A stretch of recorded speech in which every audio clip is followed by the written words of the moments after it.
வணக்கம். என்ன செய்தியை பார்க்க போறோன்னு கேட்டீங்கன்னா, ஆச்சரியம், அதிசயம், ஆனால் உண்மை. வழிக்கு வந்த திமுக. இரண்டாவது மாணிக்கம் தாக்கூர் என்ற முட்டாள். ஏன்பா அப்படி அவரை திட்டுற அப்படின்னு சொல்லிட்டு கேட்குறீங்களா? இந்த வீடியோவில் அதற்கான செய்தி இருக்குது. ஸ்கிப் பண்ணாமல் முழுமையாக பாருங்கள். ஆனால் அதற்கு முன்பாக இது வரைக்கும் நம்ம சேனலை நீங்கள் சப்ஸ்கிரைப் பண்ணலைன்னா மறக்காமல் சப்ஸ்கிரைப் பண்ணிட்டு கொஞ்சம் சப்போர்ட் பண்ணுங்கள். முதல்ல திமுக பற்றி பார்த்து விடலாமா? தோற்ற பிறகு இவங்களுக்கு அறிவு வந்துச்சுன்னு தான் நான் நினைக்கிறேங்க. ஏன்னா காலை உணவு திட்டம் திமுக கொண்டு வந்தது. அதுக்கு போட்டியாக நாம் ஏதாவது கொண்டு வரணும் என்பதற்காகவே தமிழக வெற்றி கழகமானது மாணவர்களுக்கு வாரத்துக்கு ஒரு நாள் நாங்கள் சிக்கன் பிரியாணி போட போகிறோம் அப்படின்னு கருத்தியல் ரீதியாக முடிவுக்கு வந்திருக்கிறாங்க.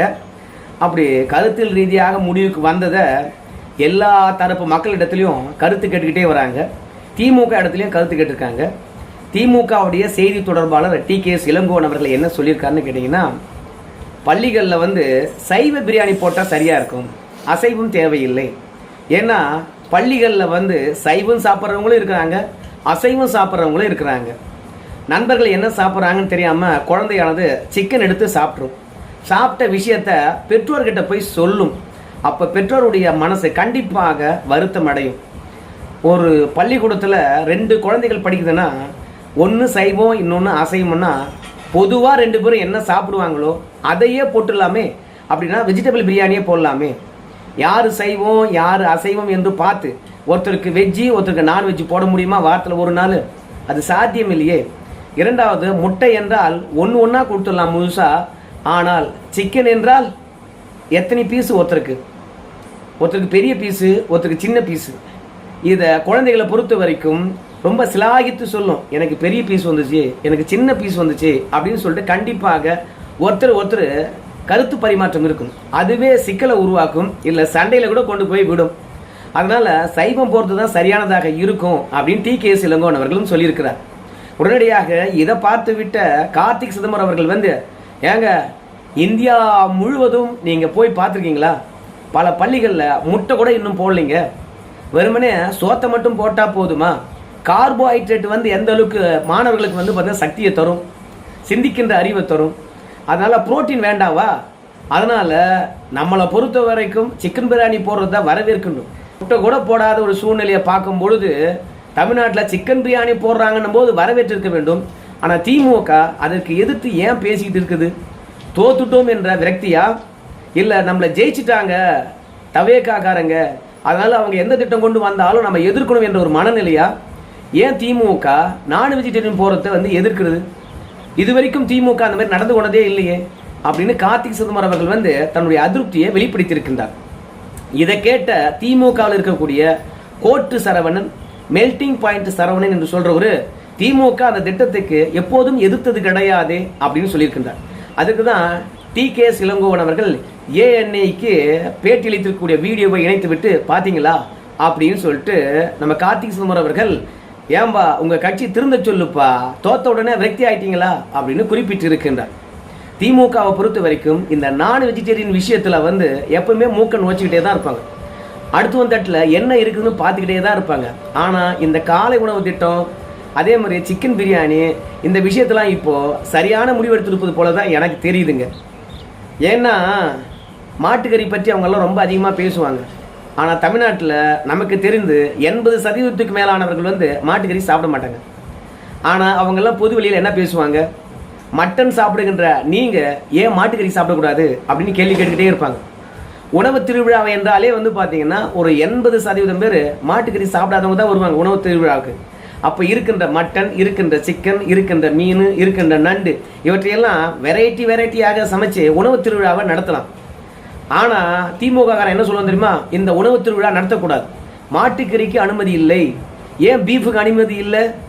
உழைக்கின்றவர்கள் சாப்பிடுகின்ற உணவு, ஏழை எளியோர் சாப்பிடுகின்ற உணவு, தமிழர்களுடைய ஆதி உணவு அப்படின்னு மாட்டுக்கறியை பார்த்தீங்கன்னா பொதுப்படையாக்குவாங்க.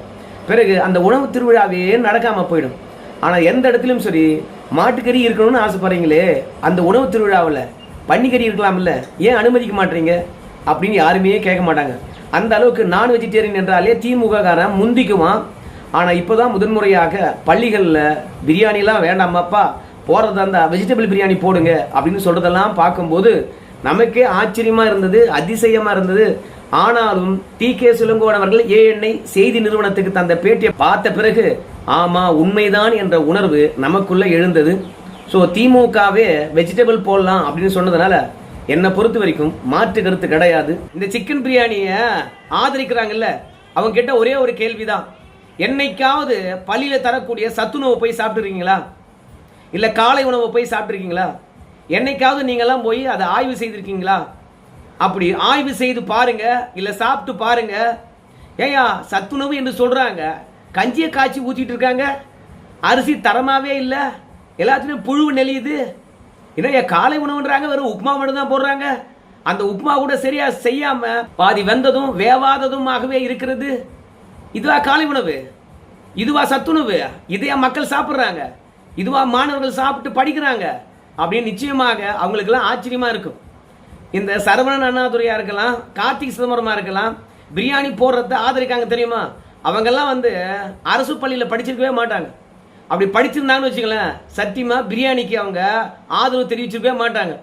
சாதாரண மதிய உணவு போடுறதுக்கு இத்தனை தரமற்ற உணவை தராங்க. ஆனால் சிக்கனை பொறுத்த வரைக்கும் காசு கொடுத்து வாங்கணும். ரெண்டாவது ஏறி இருக்கிற விலையில் எத்தனை நாளைக்கு தரமான சிக்கனை வாங்கி போடுவாங்கன்னு தெரியாது. கவர்மெண்ட் என்னவோ சரியாக தரமான சிக்கனை தான் வாங்கி கொடுக்கணும், இல்லைன்னா குழந்தையோட உடல்நிலை கெட்டு போடும் அப்படின்னு சொல்லுவாங்க. ஆனால் கடைக்காரன் எத்தனை நாளைக்கு கண்ணியமாக நடந்துக்குவான். அதனால் தரமற்ற உணவு கிடைப்பதற்கான வாய்ப்பு இருக்குது. அதுக்காகவே சிக்கன் பிரியாணி தேவையில்லைன்னு சொல்லிட்டு நம்ம சொல்லலாம். அதே மாதிரி டி.கே. சிலங்கோவன் அவர்களை பொறுத்த வரைக்கும் வெஜிடேரியன் நான் வெஜிடேரியன் சாப்பிட்றவங்க நிறைய பேர் வருவாங்க. சமைப்பதும் எந்த அளவுக்கு தூய்மையாக இருக்குன்னு தெரியாது, பரிமாறுவதும் எந்த அளவுக்கு சரியான பக்குவத்தில் பரிமாறுவாங்கன்னு தெரியாது. அதுவும் இல்லாமல் அது ஆயில் உணவு. எதுக்காக பிரியாணி என்பது கேள்வியை சரியாக புரிஞ்சிட்டு இருக்குது திமுக. இந்த வாரம் ஒரு முறை பிரியாணி போடுற விஷயத்தில் வேண்டுமானால் திமுக காரன் தெரிந்திருக்கலாம். ஆனால் அவனுடைய அடாவடியை, அவனுடைய அக்கிரமங்களை, அவனுடைய அராஜகத்தை, அவனுடைய ஊழலை, மணல் கொள்ளையை, மலை முழுங்கிறத, இல்லை சாராய தொழிற்சாலை வச்சு நடத்துறத, இல்லை பார்கள் வச்சு நடத்துறத, கலெக்ஷன் பண்ணுறத, கட்ட பஞ்சாயத்து செய்கிறத திமுக காரன் என்றைக்கும் கைவிட மாட்டான்டா. திமுக காரன்னா சும்மா இல்லைடா அப்படின்னு சொல்கிற மாதிரியே இப்போது மீண்டும் மிரட்டல் விட்டுருக்கானுங்கப்பா. பரிதாபம் சேனல் உங்கள் எல்லாருக்குமே தெரியும். அவங்க காமெடியாக பேசுவாங்க, எல்லாவற்றையும் தான் விமர்சனம் பண்ணுறாங்க, ஒன்றை மட்டும் கிடையாது. அப்படி இருக்கும்போது திமுகவுடைய சட்டமன்ற உறுப்பினர் மார்கண்டேயனுக்கு தெரியுமா, அவர் நம்ம முதலமைச்சர் ஜோசப் விஜய் அவருடைய எலும்பை உடைப்பேன்னு சொல்லிட்டு பேசிட்டார். சிறையில் வச்சுருக்காங்க. அவங்க பையனை பொறுத்த வரைக்கும் டெல்லியில் படிச்சுவேன்.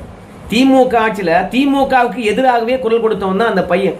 அப்போதெல்லாம் வாயை பொத்திக்கிட்டு அந்த பையனை அழைச்சிக்கிட்டு போனாங்க. என்ன பேசினா என்ற விஷயத்தை கூட வெளிவிடலை. அந்த அளவுக்கு திமுக காரங்க மார்கண்டேயன் பையனுக்கு எதிராக இருந்தாங்க. இப்போ என்னன்னு கேட்டா பரிதாபம் சேனல்ல இந்த வீடியோ பார்த்துட்டு வாங்க. Body is taken in the brain. Similarly, the spinal cord attaches the brain and serves as the entry point. The spinal cord is connected to the brain. Brain is a health. The Babylon is a Babylon. Building is brain. Brain is a connection. So இப்படி பேசுகிற விஷயத்த கிண்டல் பண்ணிட்டாங்களாம். உடனே திமுக காரனுக்கு குத்திக்கிச்சான். தன்னுடைய அப்பா அநியாயத்துக்கு கைது பண்ணியிருக்காங்க, அக்கிரமத்தை எதிர்த்திருக்கின்றார், தன்னுடைய தந்தை துணை வேண்டும் என்று நியாயம் கேட்டு போராடக்கூடிய ஒரு சிறுவனுடைய குரலை கிண்டலும் கேலியும் பண்ணியிருக்கீங்களாடா, என்னடா நியாயம் அப்படின்னு சொல்லிட்டு பரிதாபம் சேனலுக்கு மிரட்டல் விட்டுருக்காங்க. அறிவாளிகள் தான், திறமையானவர்கள் தான், ஆனால் அது ரெண்டுத்தின் மூலமாக நீங்கள் வீழ்ச்சி அடைகிறீங்க அப்படின்னு டிஆர்பி ராஜாலாம் மிரட்டினா சும்மா இருப்பாங்களா? பரிதாபம் சேனல்காரங்களை பொறுத்த வரைக்கும் எப்பா இன்னைக்கு இவனுங்க ஆட்சியில் இல்லாமல் இருக்கலாம், ஆனால் இவனுங்க திருட்டு பசங்க, அடுத்த முறை எப்படி வெற்றி பெற வேண்டும் என்று அவனுக்கு தெரியும். நேர்மையாக ஜெயிக்க மாட்டானுங்க, குறுக்கு வழியில் ஜெயிச்சுருவானுங்க, ஆட்சிக்கு வந்து அவ்வளோதான் அடிச்சே போட்டுருவானுங்க இவனுங்க. ஏன்னா கடந்த 5 ஆண்டு காலத்தில் திமுக பற்றி கோபியும் சுதாகரும் பார்த்துருக்காங்க, பரிதாபம் சேனல் ஓனர் இருக்காங்க. அதனால் இவங்களை முறைச்சு கொள்ளவே மாட்டாங்க. அதனால் வீடியோவை நீக்கி விட்டு யாருடைய மனதாவது புண்பட்டு இருந்தா நாங்கள் மன்னிப்பு கேட்குறோம் அப்படின்னு சொல்லிட்டு ஓட்டம் பிடித்து விட்டார்கள். ஸோ அந்த அளவுக்கு திமுக காரனுடைய அக்கிரமங்கள் இன்னும் தொடர்ந்து கொண்டே இருக்குது. தமிழகத்தில் அராஜகங்கள் செய்துக்கிட்டே இருக்கிறானுங்க, கருத்துரிமையை நசுக்கிக்கிட்டே இருக்கிறானுங்க. சரி, இந்த அளவுக்கு இவனுக்கு உத்தமனுங்களா அப்படின்னு பார்க்கும்போது இவனுக்கு உத்தமனே கிடையாது, யார் திமுக காரனுங்க. ஆனாலும் இவனுங்களுக்கு வந்து ஒரு ரோசம், தமிழ்நாட்டு மக்களுடைய ஒட்டுமொத்த பணத்தையும் கொள்ளடிச்சு வச்சுருக்கமாடா, நம்பித்தானே நம்மளுக்கு அதிகாரம் கொடுத்தாங்க அப்படின்ற மனசு உறுத்தல் கூட இவங்களுக்கு இருக்கா தெரியுமா? அதுவும் டிஆர்பி ராஜாவுக்கு இருக்குமா? விதவிதமாக சரக்கை தயாரித்து டாஸ்மார்க்கில் கொடுத்துட்ருக்காங்க. தவேக அரசு வந்தாலும் சரி, இல்லை அதிமுக அரசு வந்தாலும் சரி, அவங்களுடைய கம்பெனிலேருந்து தானே சரக்கு கொள்முதல் பண்ணுறாங்க. மொத்தத்தில் எவன் ஆட்சி வந்தாலும் சரி, கல்லா கட்டுறது டிஆர் பாலு அவங்க மகன்கள் தான். முதல்ல இந்த டிவிக்கு அரசானது தமிழ்நாட்டில் இருக்கக்கூடிய ஒட்டுமொத்த பணத்தையும் நீங்கள் தானே கொள்ளடிக்கிறீங்க, கொஞ்ச நாள் ஜெயிலில் இருக்கட்டான்னு சொல்லிட்டு டிஆர் பாலு அவர்களையும் இந்த டிஆர்பி ராஜா அவர்களையும் தூக்கி உள்ள வைக்கலாம். அதுலேயும் இந்த மார்க்கண்டேயனுடைய பையங்கிறவர் தமிழே தெரியாது, ஆங்கிலத்தில் தான் பேசுவான். அதுலேயும் நம்ம ஜோசப் விஜய் அவர்களை பார்த்து உங்கள் பையன்தான் உங்களா கூட இல்லை, உங்கள் பையன்தான் அவங்க அப்பா கூட இல்லை, நான் எங்கள் அப்பா கூட இருக்க ஆசைப்படுறேன் அப்படின்னு சொல்லிட்டு கிண்டல் பண்ணுற. ஆனால் நியாயத்தை கேட்டு போராடுறாங்களாம். அதுலேயும் எப்பா சாமி விளாத்திக்குளம் தொகுதிக்கும் அதே மாதிரி அவங்க குடும்பத்துக்கும் அவங்க அப்பா ஏகப்பட்டவை செஞ்சிருக்காராம்.